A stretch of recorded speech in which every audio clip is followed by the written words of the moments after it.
வணக்கம். ஆகாஷ்வாணி புதுச்சேரி செய்தி சுருக்கம் வாசிப்பவர் வெற்றிகொண்டான். குடியரசுத் தலைவர் திருமதி திரௌபதி முர்மு உத்தரப்பிரதேசத்தின் விருந்தாவனில் உள்ள ராமகிருஷ்ண மிஷன் சேவாஸ்ரமா மருத்துவமனையில் புதிதாக அமைக்கப்பட்ட நந்த் கிஷோர் சோமானி புற்றுநோய் சிகிச்சை பிரிவை இன்று தொடங்கி வைக்கிறார். இந்திரா காந்தி தேசிய கலை மையத்தின் அறங்காவலர் குழுவை பிரதமர் திரு நரேந்திர மோடி நேற்று புதுடெல்லியில் சந்தித்து பேசினார். அப்போது நாட்டின் பன்முக கலாச்சாரத்தை மேலும் பரவலாக மக்களிடம் கொண்டு சேர்ப்பது தொடர்பான பல்வேறு அம்சங்கள் குறித்து ஆலோசனை நடத்தினார். வளைகுடா பிராந்தியத்தில் உள்ள எரிசக்தி உள்கட்டமைப்புகள் மீது ஈரானால் நடத்தப்பட்ட சமீபத்திய தாக்குதல் குறித்து இந்தியா கவலை வெளியிட்டுள்ளது. ஏற்கனவே நிலை குலைந்துள்ள உலகளாவிய எரிசக்தி விநியோகத்தை இது மேலும் பாதிக்கக்கூடும் என்று இந்தியா தெரிவித்துள்ளது.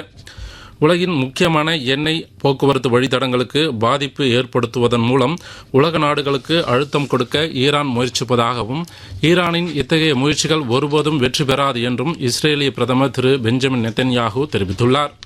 புதுச்சேரி சட்டப்பேரவை தேர்தலை ஒட்டி தேர்தல் ஆணையத்தால் பார்வையாளர்களாக நியமிக்கப்பட்டுள்ள அதிகாரிகள் மாவட்ட ஆட்சியர் அலுவலகத்தில் நேற்று நடைபெற்ற கூட்டத்தில் சட்டமன்ற தேர்தலுக்கான தயார் நிலை குறித்து ஆய்வு செய்தனர். ரம்ஜான் பண்டிகையொட்டி நாளை அரசு விடுமுறை அறிவிக்கப்பட்டுள்ளதால் புதுச்சேரி ஜிப்மர் மருத்துவமனையின் வெளிப்புற நோயாளிகள் பிரிவு இயங்காது என்று ஜிப்மர் நிர்வாகம் அறிவித்துள்ளது.